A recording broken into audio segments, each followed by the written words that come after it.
sholli qa'iman, sholatlah dalam keadaan berdiri. Fa in lam tastati, kalau nggak mampu berdiri, fa qa'idan, sholat dalam keadaan duduk. Fa in lam tastati, kalau nggak bisa duduk, fa ala janbin, maka sholatlah dalam keadaan berbaring. Jadi urutannya itu kalau nggak bisa berdiri, duduk, nggak bisa duduk, baring, nggak bisa baring, ini baringnya baring miring, nggak bisa baring miring, baringnya terlentang. Kalau nggak bisa juga sholat dalam keadaan baring terlentang, baru minta tolong orang sholati.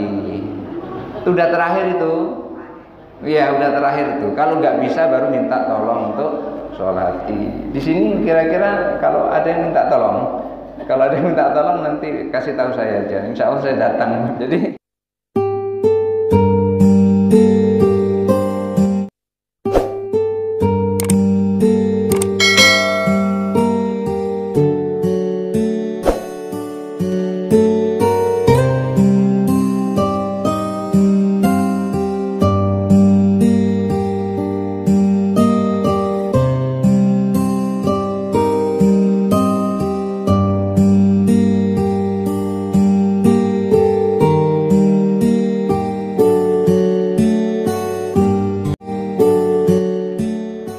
Assalamualaikum warahmatullahi wabarakatuh. Innal hamdalillah wassalatu wassalamu ala Rasulillah wa ala alihi wa ashabihi wa mawala. La haula wala quwata illa billah. Rabbi syrah li sadri wa yassir li amri wa hlul 'uqdatam min lisani yafqahu qawli, amma ba'du. Bapak Ibu hadirin jamaah salat subuh Masjid As-Salam yang dirahmati Allah. Setelah kita membahas tentang najis, tentang toharoh, kali ini kita memasuki pada pembahasan tentang sholat, tetapi tidak dari sholat awal-awal yang perlu dipersiapkan, tapi ini langsung masuk pada sifatus sholat. Jadi yang kita bahas kali ini adalah babu sifatis sholat, bab sifat sholat, bagaimana sholat itu dilakukan, yang sebenarnya seperti apa, apakah kita ini sudah pas atau yang kita lakukan ini berbeda dari yang disampaikan oleh Rasulullah SAW. Karena ketika Rasulullah sampaikan untuk kita sholat ini, beliau nyampaikan shallu kama ra'aitumuni usolli, sholatlah kalian sebagaimana kalian melihat aku sholat. Rasulullah tidak menyampaikan shallu kama usolli, tidak begitu, sholatlah kalian seperti aku sholat, tidak begitu Rasulullah sampaikan, tapi shallu kama ra'aitumuni usolli, sholatlah sebagaimana kalian melihat aku sholat. Jadi sholat kita ini seperti yang sahabat-sahabat lihat bagaimana Rasulullah sholat, bukan seperti yang Rasulullah sholat. Makanya Rasulullah sampaikan shallu kama ra'aitumuni, ada ra'aitumuni, seperti yang telah kalian lihat padaku sholat, bukan shallu kama usolli. Kalau sholat persis tidak ada bedanya dengan Rasulullah itu mustahil. Kenapa kok mustahil? Rasulullah itu kalau membaca ayat di dalam Al-Quran itu khatam itu dari juz 1 sampai juz 30. Kita ada yang sholat khatam gitu? Nggak ada kan? Nah, oleh karena itu Rasulullah cuma sampaikan kama ra'aitumuni usolli, bukan kama usolli. Inilah bijaksananya Rasulullah SAW untuk kita, karena yang dipikirkan oleh Rasulullah itu jangan-jangan nanti memberatkan, jangan-jangan nanti memberatkan, itu yang dipikir oleh Rasulullah untuk kita. Oleh karena itu Rasulullah kan sampaikan laula an asyqa ala ummati, kalau itu tidak memberatkan bagi umatku, itu yang ditekankan pertama memberatkan itu. Maka kita diperintahkan setiap kali kita mau sholat itu kita disuruh bersiwak, kalau tidak memberatkan. Lah kita ini jangan kamu bersiwak, siwaknya aja nggak ada kita ini. Dan kalau seandainya kita disuruh bersiwak, tentu kita harus punya gigi. Kalau nggak punya gigi, gimana kita mau bersiwak? Sementara kebanyakan kita ini ada yang giginya sudah berangkat duluan. Nah, ini makanya Rasulullah itu sampaikan laula an asyukko. Inilah bijaksananya Rasulullah SAW. Kalau Rasulullah ini tidak bijaksana, bagaimana Rasulullah akan mengurusi kita semua? Itu pun Rasulullah itu masih ada orang yang menganggapnya salah. Dengan keadilan dan kebijaksanaan Rasulullah itu masih ada orang yang menganggapnya salah. Satu contoh, ketika Rasulullah itu membagikan harta ghanimah itu adalah harta rampasan. Itu Rasulullah membaginya kan nggak sama rata. Tidak semuanya dibagi 100 juta, bukan begitu. Tetapi dibagi berdasarkan keimanan mereka. Mereka yang imannya kuat itu dibaginya cuma sedikit. Tapi kalau mereka yang imannya lemah dibagi dengan banyak-banyak. Itu Rasulullah cara membaginya. Maka bagian sahabat yang imannya masih lemah dengan bagian yang diterima oleh Umar bin Khattab, oleh Abu Bakar As-Siddiq itu berbeda. Sehingga pada saat itu muncul ada orang yang agak berbeda tampilannya. Pada saat itu langsung menyampaikan idilu ya Muhammad. Masya Allah, Nabi Muhammad itu disuruh adil. Rasulullah menjawab, kalau seandainya Rasulullah itu tidak adil, bagaimana kita ini semua akan ngikut siapa kalau Rasulullah itu tidak adil? Itu pun masih ada yang menyalahkan. Rasulullah telah berbuat adil, Rasulullah telah berbuat bijaksana, itu pun masih ada yang menyalahkan. Ya apalagi kita ini, maka nggak usah heran kalau apa yang kita lakukan kadang-kadang disalahkan oleh orang. Itu biasa yang seperti itu. Rasulullah saja yang kita panti, yang kita ikuti sumber segala macam hukum. Hakikatnya kan Allah itu kan, tetapi yang terlihat adalah Rasulullah, itu pun masih dianggap salah, apalagi kita. Baik, kita mulai. Bismillahirrahmanirrahim. Babu sifatis sholati, bab sifat sholat. Sifat sholat ini maksudnya cara-cara bagaimana caranya sholat gitu. Idza arada ayusalliya fi jama'atin, apabila ada orang ingin sholat berjamaah, seperti tadi kita sholat berjamaah, lam yakum hatta yabrugal muadzinu minal iqamati, jangan ada pernah memulai sholat berjamaah kecuali muazin yang tukang azan itu sudah mengumandangkan iqamah. Jadi kalau sholat berjamaah itu jangan dimulai kecuali muadzin telah mengumandangkan iqamah. Ini kalau sholatnya adalah di masjid, atau ketika tidak di masjid memanggil orang untuk melakukan sholat dengan azan. Jangan azan kemudian selesai azan langsung sholat berjamaah, tidak boleh. Begitu azan, setelah azan muadzin tadi mengumandangkan iqamah baru memulai sholat berjamaah. Li'annahu laisa biwaqtin liddukhuli fis sholati, karena azan itu bukan saatnya masuk waktu sholat untuk berjamaah. Tanda-tanda masuk waktu sholat berjamaah itu adalah telah dikomandangkan iqamah. Berarti sudah benar yang kita lakukan selama ini. Azan dulu, iqamah, baru sholat berjamaah. Barangkali nanti ada suatu daerah akan melakukan azan, setelah azan langsung sholat berjamaah. Yang seperti itu yang tidak benar. Karena azan itu bukan waktu saatnya untuk menjalankan, mendirikan sholat berjamaah. Oleh karenanya azan, setelah azan muadzin mengumandangkan iqamah baru didirikan sholat berjamaah.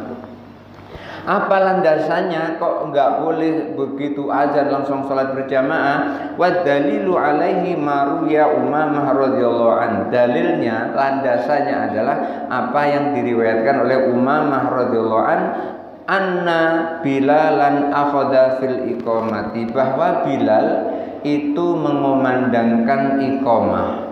Bilal itu menyampaikan iqamah. Bilal tahu azan dan tahu iqamah itu bukan didapat dari Nabi. Jadi Bapak Ibu harus tahu, Bilal itu mendapat kalimat-kalimat azan dan kalimat-kalimat iqamah itu tidak didapat dari Nabi. Tapi didapat dari siapa? Didapat dari sahabat yang lain yang pada saat itu beliau mimpi. Ketika dia mimpi ini, itu melihat ada orang yang membawa lonceng dibunyi-bunyiin. Lalu sahabat itu menyampaikan, apakah lonceng itu dijual? Si pembawa lonceng menjawab, untuk apa kamu mau beli lonceng ini? Untuk memanggil orang sholat. Lalu disampaikan, maukah kamu aku tunjukkan bagaimana cara memanggil orang untuk melakukan sholat itu? Kemudian dijawab mau. Lalu di situ ditunjukkan azan. Allahu Akbar, Allahu Akbar.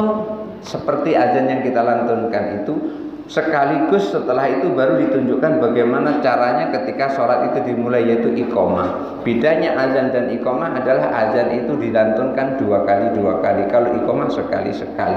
Setelah itu paginya orang ini, sahabat ini menemui Rasulullah SAW, karena sebelumnya itu semacam ada musyawarah bagaimana caranya untuk mengumpulkan orang. Ada yang usul pakai lonceng saja, nggak bisa kalau pakai lonceng. Lonceng itu kebiasaannya orang Nasrani. Kalau begitu pakai trompet dari tanduk, nggak bisa. Kalau trompet dari tanduk itu kebiasaan Yahudi. Maka begitu ada perbincangan seperti itu, bagaimana cara mengumpulkan orang melakukan sholat, seorang sahabat ini dia bermimpi ketemu dengan orang penjual lonceng dan diberi ilham oleh Allah, yaitu cara-cara azan. Begitu disampaikan kepada Rasulullah, apa yang disampaikan Rasulullah? Sampaikan mimpimu itu kepada Bilal. Karena Bilal itu suaranya lebih bagus, Bilal itu suaranya lebih lantang. Jadi yang mendapatkan azan ini, Bilal mendapatkan azan bukan langsung dari Rasulullah, tapi langsung dari sahabat atas perintah Rasulullah SAW dengan sahabat yang bermimpi ini. Nah, inilah azan. Sholat itu diawali dari azan, kemudian berdirinya sholat itu diawali dari iqamah sesudah azan. Ketika Bilal mengumandangkan iqamah ini, falamma qala qad qamatis shalah, ketika Bilal sudah menyampaikan qad qamatis shalah, qad qamatis shalah, apa yang dilakukan oleh Rasulullah? Qala Nabi sallallahu alaihi wasallam, aqamahallahu wa adamaha. Jadi kalau kita mendengar ada orang iqamah, qad qamatis shalah, qad qamatis shalah, kita menjawab aqamahallahu wa adamaha. Itu sekurang-kurangnya. Ada lebih panjang, aqamahallahu wa adamaha madamatis samawati wal ard. Itu yang agak panjang. Yang ini disampaikan pendek. Nggak tahu apakah disampaikan pendek ini karena diringkas-ringkas oleh pencetaknya atau gimana. Karena di sini begitu saya baca terus, ternyata ada keganjilan. Nanti ada kalimat-kalimat yang ganjil di situ. Ada hadis yang hilang. Yang hadis ketika sholat itu harus berdiri, kalau nggak bisa berdiri duduk, kalau nggak bisa duduk baring. Ini duduknya hilang. Langsung kalau nggak bisa berdiri langsung baring. Ini berarti ada yang hilang hadisnya, ini ada kepotong. Padahal ini cetakan DKI, tapi masih ada juga kecolongan. Ada yang hilang, terpotong hadisnya. Ketika seseorang membaca, muadzin membaca qad qamatis shalah, qad qamatis shalah, kita baca aqamahallahu wa adama. Semoga Allah menegakkan sholat ini untuk selama-lamanya. Artinya sampai hari kiamat. Kalau sudah hancur dunia ini, baru tidak ada bunyi itu lagi. Makanya Rasulullah berdoa pada saat muadzin mengumandangkan iqamah, qad qamatis shalah, aqamahallahu wa adamaha. Lengkap, aqamahallahu wa adamaha madamatis samawati wal ard. Semoga Allah menegakkan sholat ini, mengadakan sholat ini terus menerus selama bumi dan langit itu masih ada.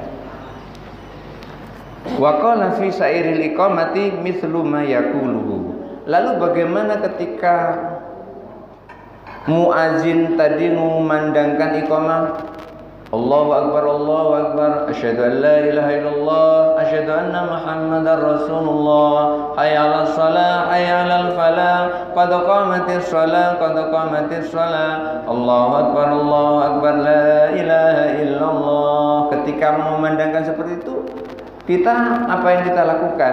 Yang kita lakukan adalah membaca seperti yang dibaca oleh muadzin tadi, kecuali qad qamatis shalah.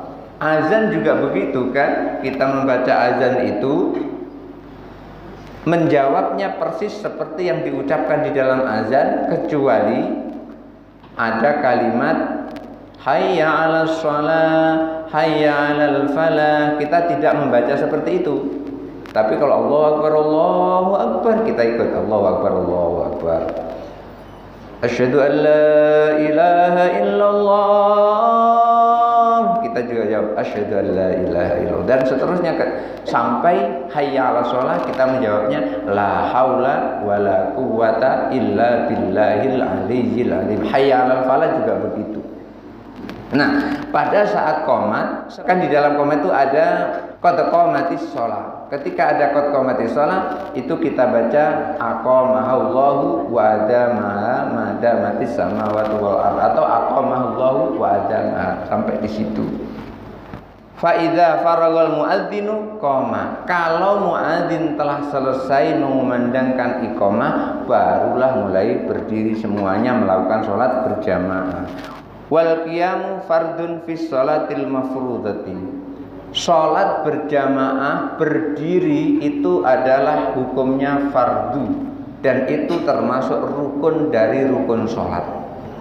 Jadi orang kalau mau salat itu adalah diwajibkan berdiri, karena berdiri di dalam salat itu merupakan salah satu rukun dari rukun sholat. Kalau kita bisa berdiri, sholatnya duduk, maka tidak sah sholatnya. Seperti kayak Pak Maman nih, badan masih kuat, lu kok sholatnya duduk, ngapa capek atau gak terus? Kemarin jalan sana kemarin maraton sampai 5 kilo, maraton 5 kilo sama mampu, sholatnya bisa berdiri ya. Ini yang seperti nggak sah sholatnya. Jadi kalau kita bisa berdiri, sholat duduk tidak sah sholatnya. Karena apa? Berdiri itu merupakan rukun atau merupakan fardu dari fardunya sholat, rukun dari rukunnya sholat. 5 ruya Umar Ibnul Husain, berdasarkan riwayat dari Umar bin Husain radhiyallahu an, Nabi sallallahu alaihi wasallam qala, bahwa Nabi sallallahu alaihi wasallam bersabda. Ini tadi yang saya bilang hadisnya terpotong tadi. Shalli qa'iman fa illam tastati fa ala janbin.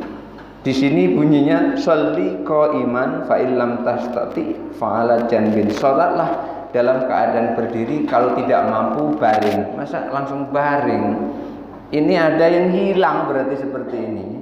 Hadisnya yang sempurna, yang tidak seperti ini, shalli qa'iman fa illam tastati fa qa'idan fa illam tastati fa ala janbin. Nah, itu baru enak itu hadis seperti itu. Jadi shalli qa'iman, salatlah dalam keadaan berdiri.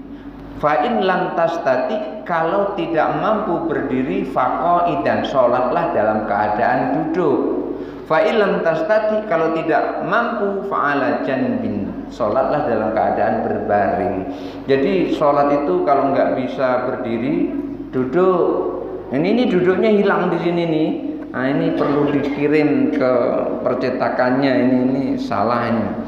Kalau seandainya nggak pernah membaca hadis yang seperti ini, mungkin oh gitu ya, sholat itu kalau nggak berdiri langsung baring, tidak ada sholat duduk gitu.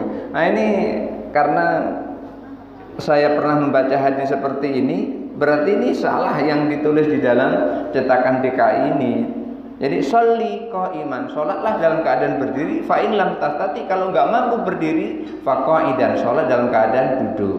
Fa in lam tastati, kalau nggak bisa duduk, fa'ala janbin, maka sholatlah dalam keadaan berbaring. Jadi urutannya itu kalau nggak bisa berdiri duduk, nggak bisa duduk baring, nggak bisa baring ini baringnya baring miring, nggak bisa baring miring baringnya terlentang. Kalau nggak bisa juga sholat dalam keadaan baring terlentang, baru minta tolong orang sholati. Itu udah terakhir itu. Ya udah terakhir itu. Kalau nggak bisa baru minta tolong untuk sholati. Di sini kira-kira kalau ada yang minta tolong, kalau ada yang minta tolong nanti kasih tahu saya aja. Insya Allah saya datang. Jadi urutannya berdiri, duduk, baring. Nah, ini hadisnya baru sempurna yang seperti ini. Fa'amma fin nafilati, ini sholat yang tidak boleh tadi adalah harus berdiri tadi adalah sholat fardu. Sholat fardu itu harus berdiri.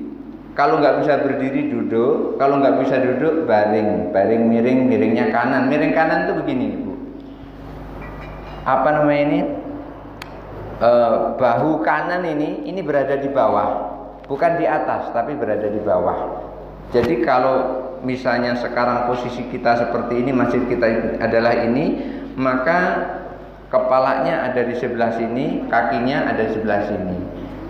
Kalau ininya di sebelah kanan, otomatis ini di bawah ini, di bawah otomatis ngadapnya ke sana. Kalau ininya yang di bawah, ini ngadapnya nanti ke sana, itu nanti ngadapnya. Jadi ini harus di bawah ini harus di bawah. Nah, ketika kita sholat berbaring miring seperti itu, ini posisinya di bawah, itu sholatnya rukuk dan sujudnya itu menggunakan isyarat. Seakan-akan kita melakukan rukuk, seakan-akan kita melakukan sujud. Sebab apa? Nggak mungkin kita sholat miring kayak gitu kemudian sujud itu terus kita sujud seperti biasa. Itu berarti bisa dia duduk kalau seperti itu. Nggak bisa pura-pura nggak bisa duduk gitu terus baring gitu. Kenapa kok begitu? Karena kemampuan kita ini sudah diukur oleh Allah. Ada kadang-kadang orang seakan-akan tuh kayak pura-pura tapi tidak pura-pura. Satu contoh gini, ada orang yang dia sudah tua, umurnya 78 tahun. Saat itu dia bermunajat kepada Allah, ya Allah jangan matikan aku sebelum aku menginjak Masjidil Haram.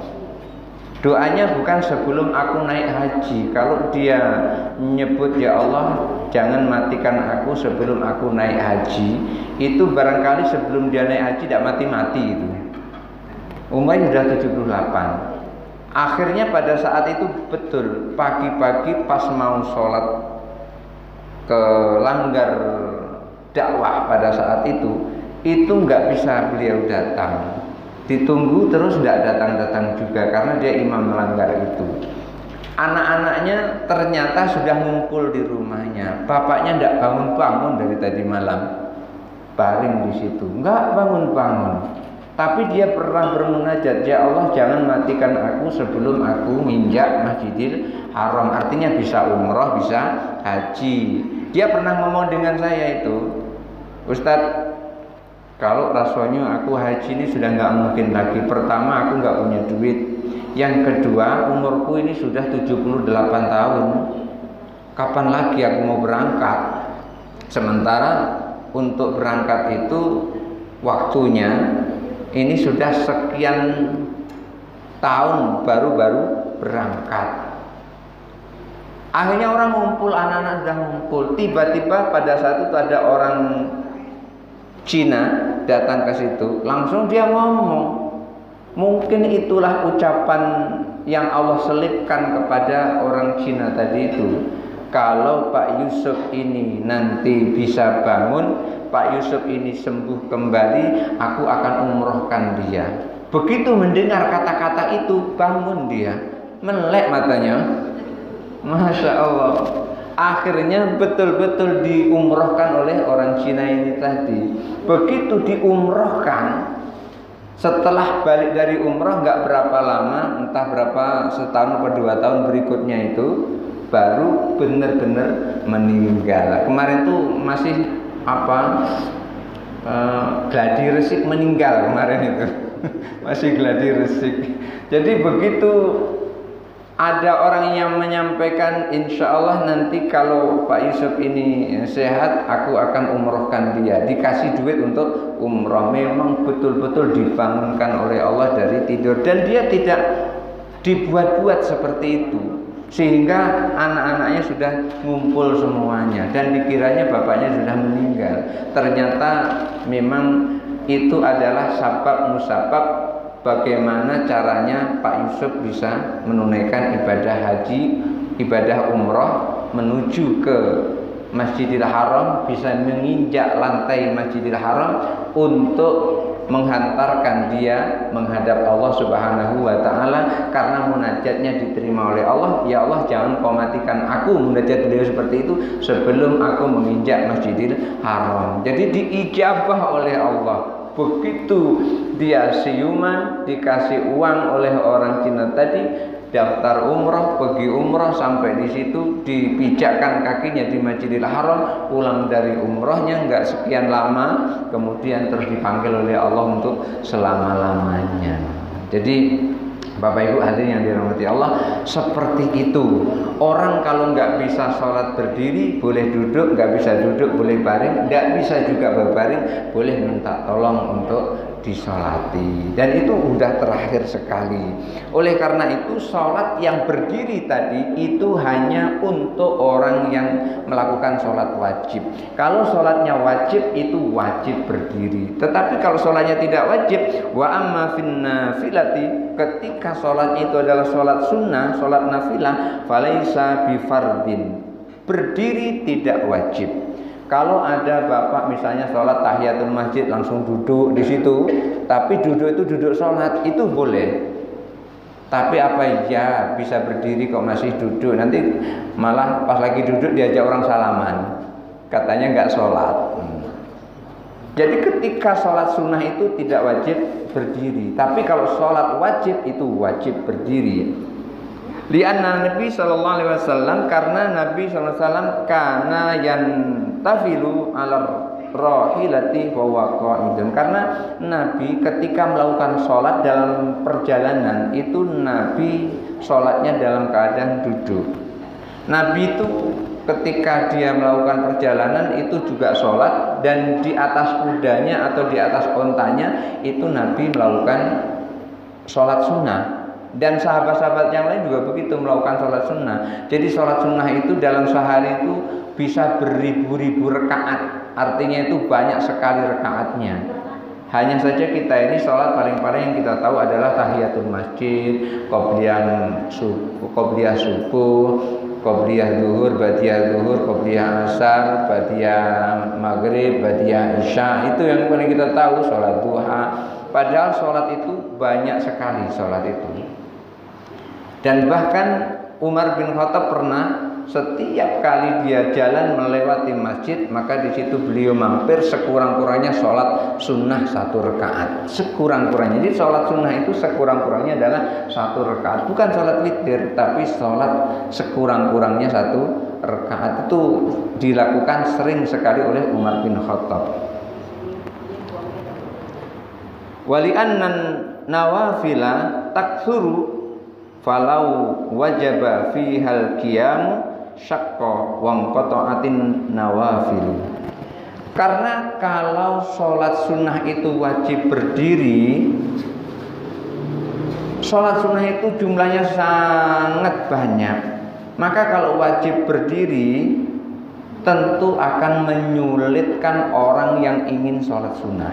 Kalau wajib berdiri, misalnya kita di dalam mobil nih, dalam perjalanan umpamanya ziarah Wali Songo, kita dalam mobil, kita sedang duduk, kita pengen sholat, masa iya kita bilang, Pak sopir tunggu sebentar, aku mau sholat sunnah. Sholat apa? Sholat mutlak.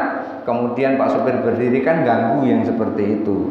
Maka kalau pengen sholat sunnah, wudhu ada di dalam mobil itu, pas mobilnya itu menghadap ke arah kiblat, langsung sholat di situ. Sholli sunnatal mutlaqi raka'atain lillahi ta'ala, sholat dalam keadaan duduk.